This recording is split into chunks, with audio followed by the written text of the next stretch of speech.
Hello class, कैसे हैं आप सभी लोग। आई होप कि सभी लोग बहुत अच्छे होंगे और मेरे वीडियोस के माध्यम से अपनी तैयारी में चार चांद लगा रहे होंगे। तो जैसा कि आप सभी लोग जानते हैं कि हमारी मुलाकात हर रोज किसी न किसी वक्त पर हो ही जाती है। तो बच्चों, मैंने आप लोगों के लिए कल एक सैंपल पेपर शुरू किया था। हमने दिवाली की नेक्स्ट डे हमने एक सैंपल पेपर खत्म किया था और आज कल हमने एक नया सैंपल पेपर शुरू किया है। उसके एमसीक्यूज लगभग मैंने निपटा दिए थे।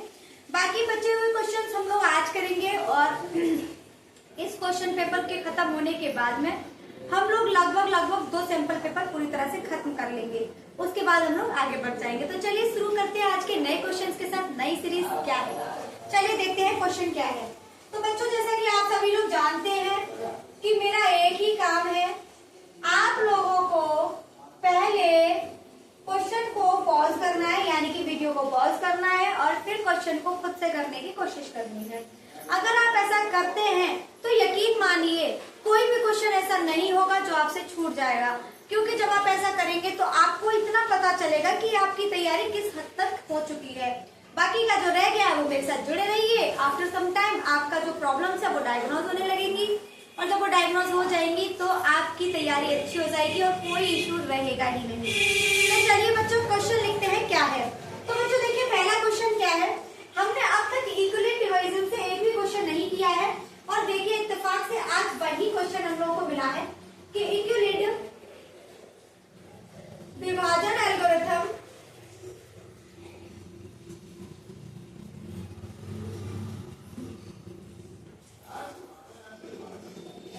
से संख्याओं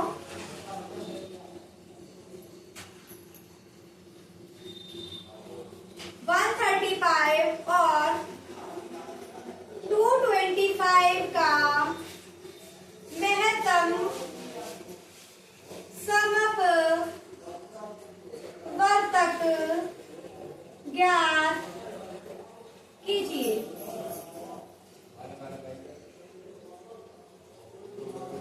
चलिए बच्चों, हम लोगों के सामने क्वेश्चन है इक्विवेलेंट विभाजन एल्गोरिथम से हमें इन 2 संख्याओं का एचसीएफ पता करना है। तो बेटा सबसे पहले तो मैं उन भैया को बहुत बहुत थैंक यू बोलूंगी जिन्होंने मेरे को कल कमेंट बॉक्स में कमेंट करके बताया है कि your teaching method is so good. तो आपका बहुत बहुत शुक्रिया। लेकिन मुझसे जुड़े रहिए और लोगों को जोड़िए, जो लोग नीडी हैं, जिनको जरूरत है, जिनके पास पैसे नहीं है, फाइनेंशियली वीक है, उनको तो स्पेशली दे दीजिए मेरा चैनल। वो लोग मुझसे जुड़ जाए और तैयारी पूरी तरह से कर ले। अगर मैंने जितना कराया है, कोई बच्चा सिर्फ सारे वीडियोस देखकर अपने एग्जाम में बैठ जाएगा ना, इस बात की पूरी गारंटी है, एक सिंगल क्वेश्चन छोड़कर नहीं आएगा। जब हमने सारे क्वेश्चन पेपर करा दिए, क्वेश्चन हर तरीके के मैं उठा चुकी हूँ, तो ये बताइए एग्जामिनर कहाँ से लाएगा नए क्वेश्चन? डिजिट चेंज करेगा, क्वेश्चन सेम रहेगा। तो बस कुछ मत कीजिए, बुक्स उठाकर रख दीजिए, मेरे सारे सैंपल पेपर और प्रीवियस ईयर क्वेश्चन पेपर को रिवीजन कर लीजिए। एक दो बार अगर आपने सारे क्वेश्चन पेपर देख लिए ना, आई एम डैम श्योर, मैं आप लोगों को प्रॉमिस करती हूँ एक सिंगल क्वेश्चन आप छोड़कर नहीं आएंगे। तो चलिए देखते हैं इस क्वेश्चन को कैसे करेंगे, देखते हैं। तो बच्चों, क्वेश्चन आप लोगों के सामने है 135 और 225 का महत्तम समवर्तक ज्ञात कीजिए। 135 और 225 का एचसीएफ बताइए। अब देखिए बच्चों, अब मैंने आपसे कह दिया एचसीएफ बताइए, तो क्या एचसीएफ बताना आप लोगों के लिए बिल्कुल भी टफ है? बहुत आसान है। आप इसका एलसीएम ले लीजिए और निकाल दीजिए। 5 दूनी 10, 5 सत्ते 35, 5 दूनी 5 चौका 20, 55 25, 3 से काटिए, 3 से गया 9 बार और 3 एकम 3, 3 पंजे 15, 3 से गया 3 बार, 3 से गया 5 बार। अब यहाँ से आगे कैंसिल आउट नहीं हो रहा, यानी कि हम इसी का मल्टीप्लाई करके देख लेते हैं। तो 3 का 9, 9 पंजे 45, यानी कि ये क्लियर हो गया कि इसका जो एचसीएफ आएगा वो कितना आएगा बेटा? 45 आएगा। लेकिन क्या सिर्फ एचसीएफ निकालना है हमको? जी हाँ, निकालना तो सिर्फ एचसीएफ ही है, लेकिन यहाँ पर हमें एक चीज नोट की गई है, यूक्लिड विभाजन एल्गोरिथम से हमें इक्विवेलेंट विभाजन एल्गोरिथम यूक्लिड डिवीजन से ही इसको सॉल्व करना है। तो देखते हैं बेटा यूक्लिड डिवीजन से कैसे सॉल्व किया जाता है। यहाँ मेरा साफ करने के लिए मैंने कपड़ा रखा था, कहाँ गया? अच्छा रुकिए, बैठ। हाँ, तो बेटा हमें 45 को निकालना के आएंगे तो एग्जामिनर कैंसिल यूं करके यूं बड़ा सा क्रॉस लगाएगा और 0 0 लिख देगा। तो ऐसे सॉल्व नहीं करना है। अब मैं बताती हूँ कैसे करना है। तो इसे मैं हटा देती हूँ बच्चों। देखिए नेक्स्ट क्वेश्चन। अब इस क्वेश्चन को कैसे सॉल्व करना है। सबसे पहले आप लोगों को ये रूल पता होना चाहिए, A is equal to BQ plus R। A is equal to BQ plus R, भाज्य भाजक multiply by is equal to remainder. अब देखिए कैसे होता है। यहां पर हम क्या लिखेंगे बेटा, ये हमारा A है। क्या है? ये हमारा A है बेटा। जिसमें हम डिवाइड लगाते हैं, जिसमें हम डिवाइड लगाते हैं वो होता है बेटा हमारा A, और जिसके द्वारा डिवाइड लगाया जाता है वो होता है बेटा हमारा Q। क्या होता है बेटा? Q।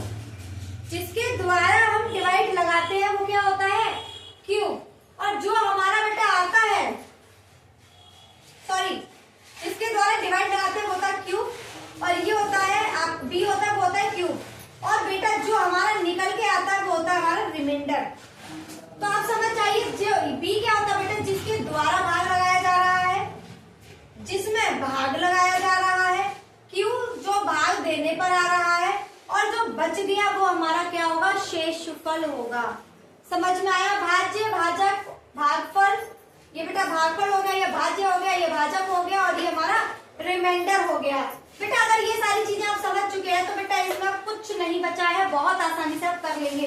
हम क्या करते हैं, इसका मल्टीप्लाई करेंगे और उसमें अगर इसे जोड़ देंगे तो बेटा वो इसके बराबर आ जाएगा। क्या आ जाएगा? इसके बराबर आ जाएगा। तो हमें कुछ नहीं करना है बेटा। A हम किसे मानेंगे बेटा? हमने 225 बड़े वाली, सॉरी A मानेंगे बेटा 135 को। किसे मानेंगे? सॉरी 225।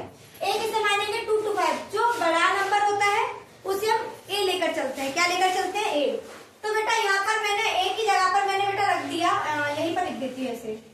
A की जगह मैंने 225 रखा, और B की जगह पे मैंने क्या रख दिया बेटा? 135। अब बेटा हमें इसका इसमें डिवाइड लगाना है, तो कैसे लगाएंगे बेटा? 1 टाइम जाएगा।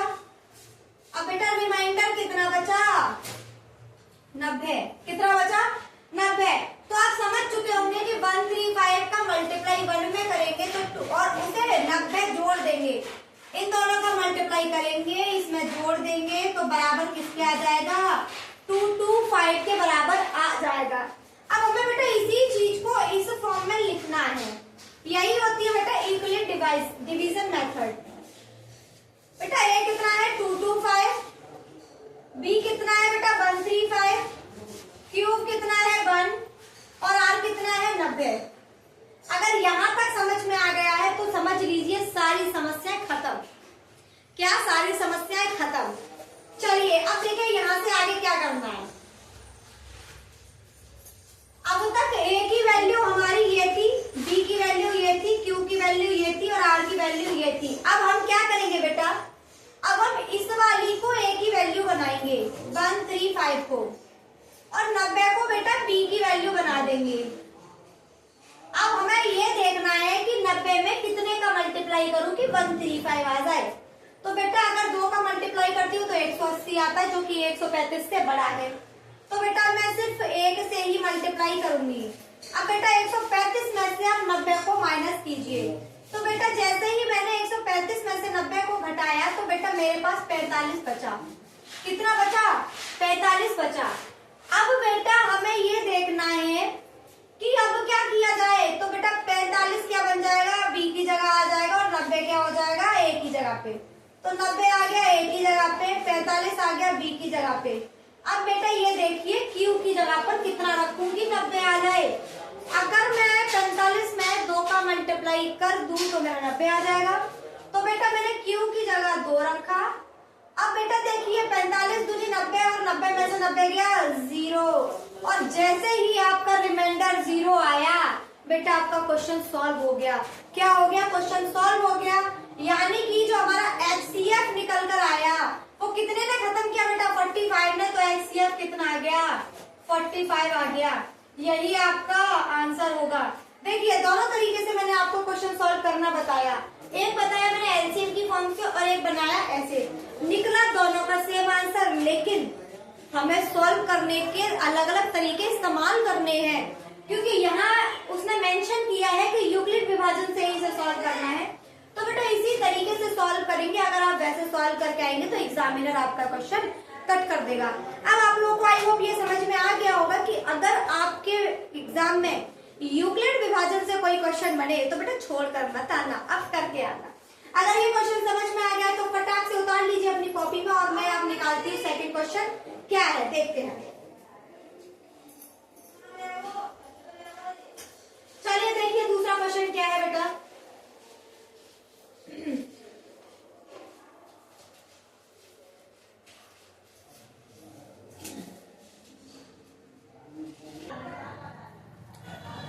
हाँ तो बच्चों देखिए नेक्स्ट क्वेश्चन क्या है। नेक्स्ट क्वेश्चन है बेटा आपका, बिंदु दे रखे हैं हमें दो, ए और बी को जोड़ने वाले रेखाखंड AB को 4 भागों में विभाजित करने वाले बिंदुओं के निर्देशांक ज्ञात कीजिए। तो चलिए कैसे ज्ञात करेंगे। सबसे पहले क्या करना बेटा, हमने एक रेखाखंड खींच लिया A और B। क्या खींच लिया मैंने, एक रेखाखंड खींच लिया A और B। बेटा इसके बिंदु दे रखे -2, 2 और 2, 8।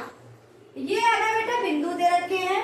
उसने कहा है कि इसको हमें 4 भागों में डिवाइड करना है और हमें चारों भागों के निर्देशांक बताने हैं। तो चलिए देखते हैं कैसे करना है। मैंने क्या किया बेटा, यहाँ पर एक पॉइंट ले लिया C। क्या ले लिया बेटा, एक पॉइंट C, जिसके मैंने बेटा निर्देशांक मान लिए x, y। क्या मान लिए बेटा, मैंने x, y निर्देशांक मान लिए। अब बेटा यहाँ पर हमें M1 और M2 भी चाहिए। हमें क्या चाहिए, M1 और M2 भी चाहिए। मैंने एक चीज डिसाइड कर लिया, मतलब मैंने मान लिया कि M1:M2 बराबर मैंने 1:1 मान लिया। बेटा ये हम लेट करके चल रहे हैं। क्या कर रहे हैं बेटा हम, ये अपनी तरफ से मानकर चल रहे हैं कि M1:M2 बराबर होगा 1:1 के। हाँ तो बच्चों क्या करना है हमको, कुछ नहीं करना है हमें बेटा। अब बेटा इसमें हम फॉर्मूला पुट करेंगे रेशियो वाला। बेटा रेशियो वाला फॉर्मूला मैं आप लोगों को कई बार बता चुकी हूँ। क्या करना होता है बेटा, M1 की वैल्यू बराबर होती है x1 M1 M2 plus x2 M1 बट्टे M1 plus M2 comma, sorry बेटा यहाँ M1 नहीं होगा, यहाँ पर होगा x, और यहाँ पर जो y होता है वो बराबर होता है y1 M2 plus y2 M1 बट्टे M1 प्लस M2 के। ठीक है, तो बेटा देखिए हमारे पास वैल्यूज दे रखी है। इसे हम बेटा x1 और इसे y1 मानेंगे, इसे x2 और y2 मानेंगे। M1 M2 का हमने मान लिया 1:1 है। पुट करते हैं और आंसर निकालते हैं। क्या करेंगे बेटा, पुट करेंगे और हम आंसर निकालेंगे। तो निकालिए बेटा, x1 की वैल्यू बेटा हमने -2, M2 की वैल्यू 1, x2 की वैल्यू बेटा 2, M1 की वैल्यू 1 और 1 2 कॉमा, y क्या हो जाएगा बेटा, y1 कितना बेटा 2, M2 कितना है 1, y2 कितना है 8, M1 कितना है 1 प्लस 1। चलिए बेटा निकालिए, -2 +2 बट्टे 2 कॉमा y बराबर 2 प्लस के है 8 बट्टे 2। देखिए बेटा ये कितना हो गया, 0 हो गया, और ये कितना आ गया बेटा हमारा y बराबर 8 और 2 10 बट्टे 2, 2 पंजे 10। तो बेटा हमारा जो इसका पॉइंट आ गया वो कितना आ गया बेटा 0,5, यानी कि हमने C के पॉइंट तो निकाल लिए, 0,5 आ गए। अब क्या करेंगे बेटा, हमें इसके बीच में पॉइंट और इसके बीच में पॉइंट और निकालेंगे, उसके बाद हमारा ये क्या हो जाएगा, सॉल्व हो जाएगा। तो चलिए देखते हैं आगे हमें क्या करना है। हाँ तो चलिए देखिए बच्चों कैसे करना है। अब हमको बेटा कुछ नहीं करना है इसमें, यहाँ तक हम आ गए। अब हमें x और y की वैल्यूज निकाल लिए, अब हम इन दोनों की वैल्यूज भी निकाल लेते हैं। तो कैसे निकालेंगे देखिए, मैं इसको हटा रही हूँ क्योंकि यहाँ तक हम सॉल्व कर चुके हैं। बेटा मैं क्वेश्चन को भी हटा देती हूँ क्योंकि स्पेस की वैसे भी जरूरत है, थोड़ा स्पेस खाली कर लेते हैं। कैसे करना है देखिए,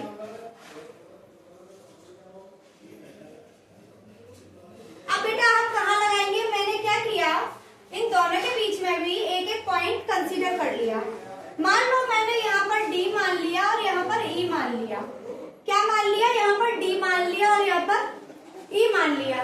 मैंने इसके बेटा जो थे पॉइंट्स को x1 और y1 और इसके पॉइंट जो है वो x2 और y2 मान लिए। अब क्या करेंगे बेटा, हम सेम करेंगे, इन दोनों के बीच में रेशियो का फॉर्मूला अप्लाई करेंगे। और बेटा इन दोनों के बीच में अगर रेशियो का फॉर्मूला नहीं लगाना चाहते तो सिंपल सा है बेटा, आप लोग क्या करेंगे, मध्य बिंदु का फॉर्मूला अप्लाई कर लीजिए, आंसर आ जाएगा। लेकिन हम क्या करेंगे, रेशियो वाला फॉर्मूला अप्लाई करेंगे। यहाँ पर m1 और m2 वही मानेंगे, 1 और 1, और यहाँ पे भी 1:1 ही मानेंगे।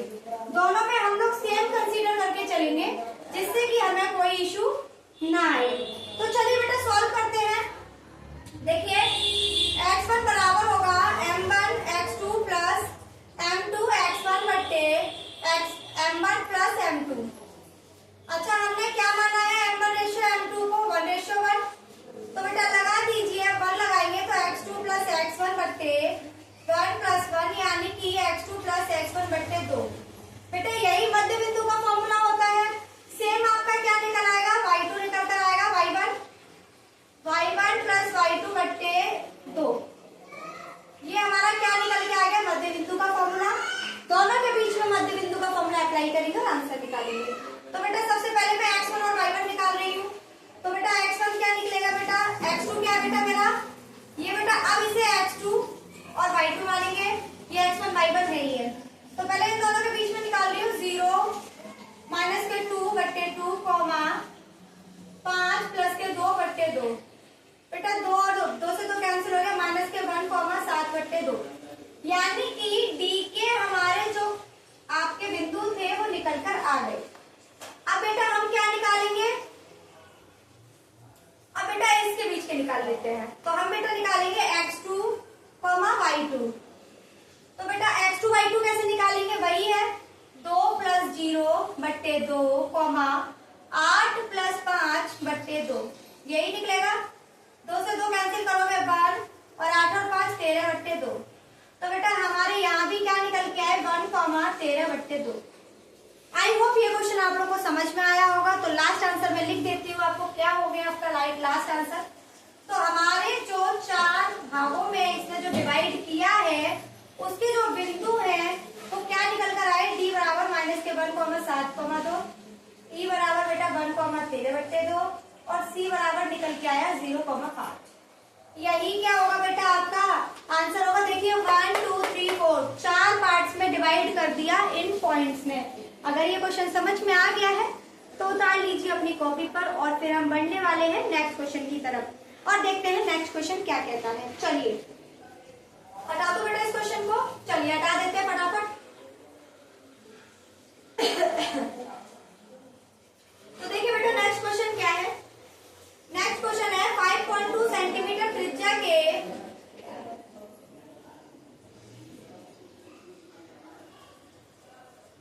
वृत्त के किसी त्रिज्यखंड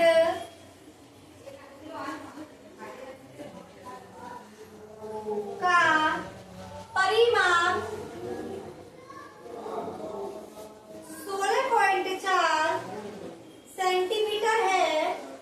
त्रिज्यखंड का एरिया बताइए। चलिए बेटा देखिए इस तरीके के क्वेश्चन तो लगभग मैंने 5-10 करा दिए हैं। अब तक तो आप लोगों को ये रट्टा मर जाना चाहिए, आप लोगों को फटाफट इस क्वेश्चन को करना आ जाना चाहिए। बेटा देखिए उसने बोला 5.2 सेंटीमीटर त्रिज्या के वृत्त के किसी त्रिज्यखंड का परिमाप 16.4 सेंटीमीटर है। त्रिज्यखंड का एरिया बताइए। सबसे पहले बेटा हमें क्या गिवन नहीं है इसमें, बेटा हमें एंगल गिवन नहीं है। क्या गिवन नहीं है, एंगल। तो बस बेटा एंगल निकाल लीजिए, एरिया निकल आएगा। तो देखिए बेटा जो त्रिज्यखंड का जो परिमाप होता है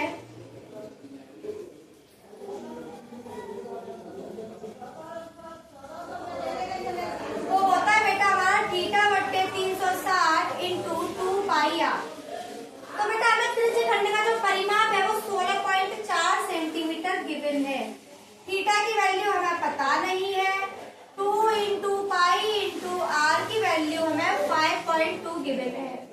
अगर यहाँ तक समझ में आ गया है तो अब कोई समस्या नहीं आने वाली है। बेटा मैंने इस वाले पॉइंट से इस वाले पॉइंट को कैंसिल आउट कर दिया। मैं 2 से इसे कैंसिल आउट करती, 2 एकम 2, 2 8 16 0, 180 बार कट गया। देखते हैं बेटा कितने बार और हमारा कैंसिल आउट हो सकता है। चलिए अब इसे कैंसिल आउट करते हैं बेटा। कैसे करेंगे? 2 से काटिए, 2 ने 18 0, 2 दूनी 4, 2 छके 12, 2 से गया 45 बार, 13 दूनी 26, सॉरी 2 से गया 13 बार। अगर यहाँ तक क्लियर है तो आगे बढ़ने के लिए हो जाइए तैयार। अब देखिए बेटा क्या करना है हमें, 22/7 से कन्वर्ट आउट नहीं, इसको बेटा इधर ले आइए और इसका इस पर डिवाइड बना दीजिए। चलिए क्या मैंने सही काटा एक बार देख लेते हैं। 2 ने 18, 2 दूनी 4 और 2 छके 12, 2 से गया 90 45 बार, तो एकदम 2 2 3 6। ठीक है बेटा, अब बेटा हमें इसे सॉल्व आउट करना है। 45 का इधर मल्टीप्लाई कर दीजिए, 164 मल्टीप्लाई बाई 45 डिवाइड बाई 13 बराबर हो जाएगा θ5। यहाँ तक अगर क्लियर हो गया है तो बेटा क्या करना है, इसी को हम अप्लाई करेंगे अब अपने क्वेश्चन में। उसने बोला है त्रिज्यी खंड का एरिया बताइए, तो बेटा चलिए हमारे पास θ5 की वैल्यू आ चुकी है। अब इसकी वैल्यू को हम उसमें लगाएंगे और आंसर को निकाल लेंगे। तो देखते हैं कैसे निकलेगा आंसर। त्रिज्यी खंड का बेटा फटाफट लिख लीजिए एरिया। तो देखते हैं बेटा एरिया किसके बराबर होता है, त्रिज्यी खंड का एरिया। एरिया होता है बेटा θ/360 इंटू पाई आर स्क्वायर। क्या होता है बेटा, θ/360 पाई आर स्क्वायर। गौर से देखिए θ5 की वैल्यू हमारे पास है, तो बेटा हम लगा देंगे 164 45 अपॉन में 13। बेटा 360 का इधर मल्टीप्लाई कीजिए, आर स्क्वायर बेटा 5.2, कितना 5.2 का होल स्क्वायर कर दीजिए। बेटा हमने इसका यूज कर लिया है, अब हमें कुछ नहीं करना है, आंसर निकालना है। चलिए देखते कैसे करते हैं।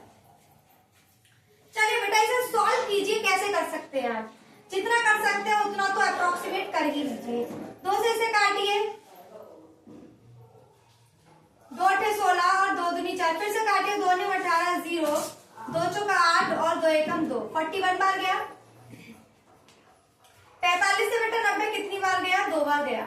चलिए 41 अपॉन में है 13 मल्टीप्लाई बाई 2 मल्टीप्लाई 5.2 को बेटा मल्टीप्लाई कर लीजिए फटाफट। 5.2 मल्टीप्लाई 5.2।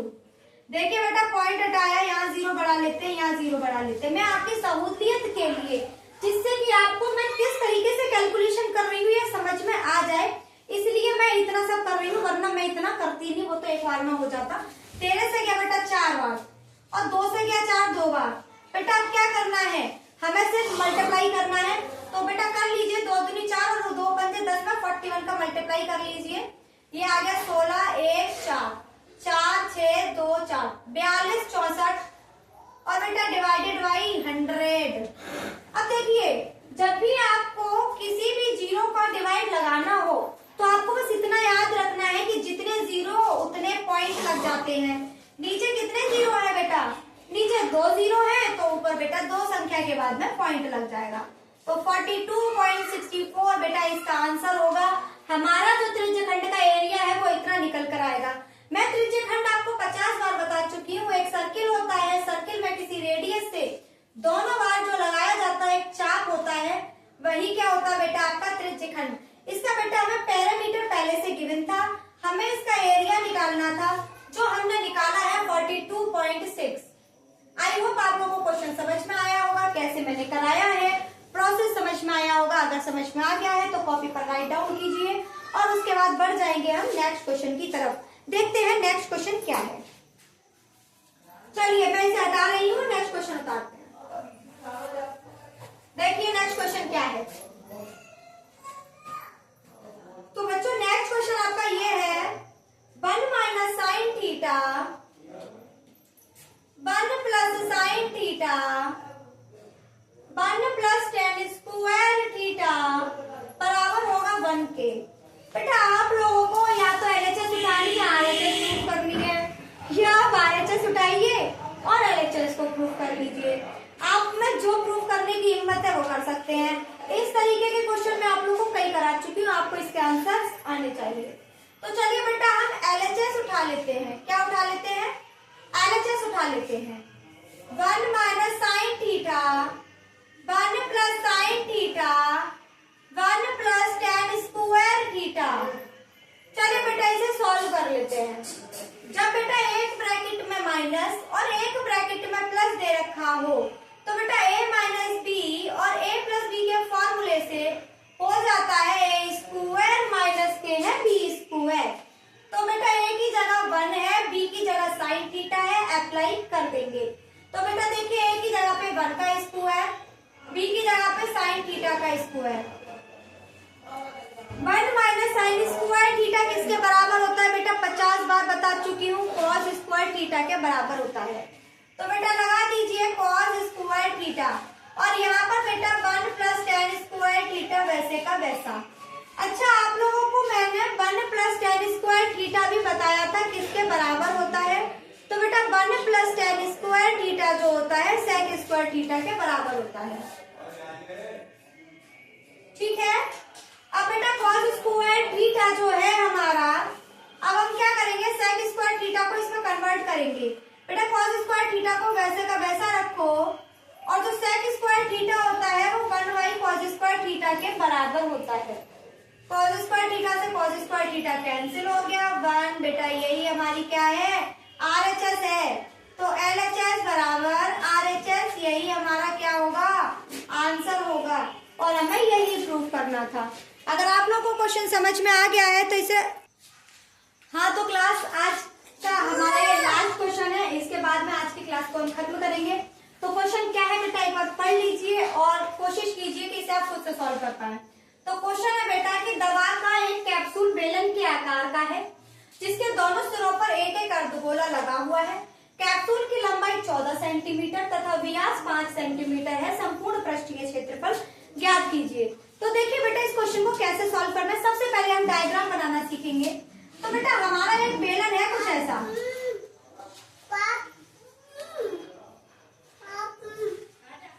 हमें क्या गिवन है बेटा? एक बेलन गिवन है ऐसा, और इस बेलन के पीछे बेटा क्या लगे हुए हैं? 2 अर्धगोले लगे हुए हैं ऐसे करके। ठीक है, और यहाँ से लेके यहाँ तक की जो हाइट दे रखी है बेटा वो हमें 14 सेंटीमीटर है। बेटा इसकी जो रेडियस है, सॉरी जो हमारा व्यास है वो 5 है। तो बेटा हम क्या करेंगे? सबसे पहले व्यास का हाफ करके रेडियस निकालेंगे जो कि बेलन की और इसकी अर्धगोले की दोनों की सेम होगी।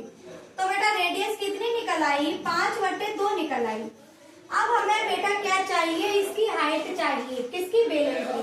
तो बेलन की हाइट कैसे निकालेंगे? देखिए बेलन की हाइट, तो बेटा टोटल हाइट में से हम इसकी और इसकी हाइट घटा देंगे।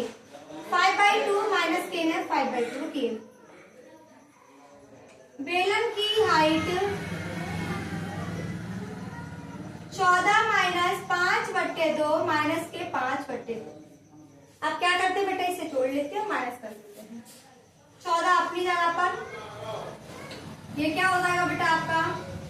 2 5 प्लस 5 कितना हो गया बेटा? 14 माइनस के 10/2 और 2 से गया बेटा 5, तो 14 माइनस के 5 बराबर 9। यानी कि जो बेलन की हाइट आ गई वो बेटा कितनी आ गई? 9 सेंटीमीटर। रेडियस हमारी 5/2 है। अब बेटा हमें पूरे का संपूर्ण पृष्ठीय क्षेत्रफल ज्ञात करना है। तो जब बेटा हमें इस कैप्सूल का संपूर्ण पृष्ठीय क्षेत्रफल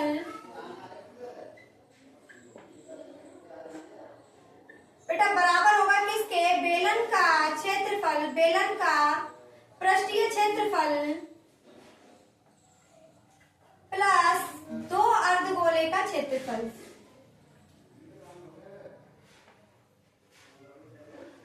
चलिए बेटा, तो बेलन का पृष्ठीय क्षेत्रफल होता है बेटा 2πRH और बेटा जो अर्धगोले का क्षेत्रफल होता है 2πr²। ठीक है, अब क्या बेटा पुटअप कीजिए फटाफट से। 2 × π कॉमन ले लिया मैंने।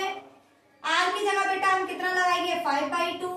h कितना बेटा 9, 2 कॉमन जा चुका है, पाई कॉमन जा चुका है, r की वैल्यू कितनी है बेटा 5/2 का होल स्क्वायर। चलिए बेटा इसे सॉल्व कर लेते हैं क्या बनता है हमारा। तो ये हो गया 45/2 प्लस 2 इंटू 5 का स्क्वायर बेटा 25, 2 का स्क्वायर 4, 2 से 4 कैंसिल हुआ 2 बार, कितनी बार 2 बार। अगर यहाँ तक समझ में आ गया है तो बेटा बस खत्म ही है। और लगभग सारी कैलकुलेशन, आज की क्लास थोड़ी कैलकुलेटिव थी, सारे क्वेश्चंस लगभग कैलकुलेटिव ही थे। तो चलिए बेटा इसे सॉल्व करते हैं। 2 पाई, यहाँ क्या बचा बेटा आपका 45/2 प्लस यहाँ पे क्या बचा बेटा 25/2। बेटा इनको जरा फटाफट से इनका एलसीएम लेते हैं। तो बेटा जब भी आपका हर सेम हो तो एक बार लिखिए और ऊपर वाली दोनों संख्या को वैसे का वैसा उतार लीजिए। चलिए बेटा कर लीजिए सॉल्व। 2 से 2 कैंसिल, पाई अपनी जगह पे, 45 और 25 कितने हो गए बेटा 70। बेटा 22/7 में से तोड़िए, 22/7 इंटू 70, 7 से 7 कैंसिल हो गया बेटा 220। जो हमारा एरिया निकल कर आया वो कितना निकल कर आया 220 हमारा एरिया निकल कर आया। यही क्या होगा बेटा, ये इसका संपूर्ण पृष्ठीय क्षेत्रफल होगा और यही हमारा आंसर होगा।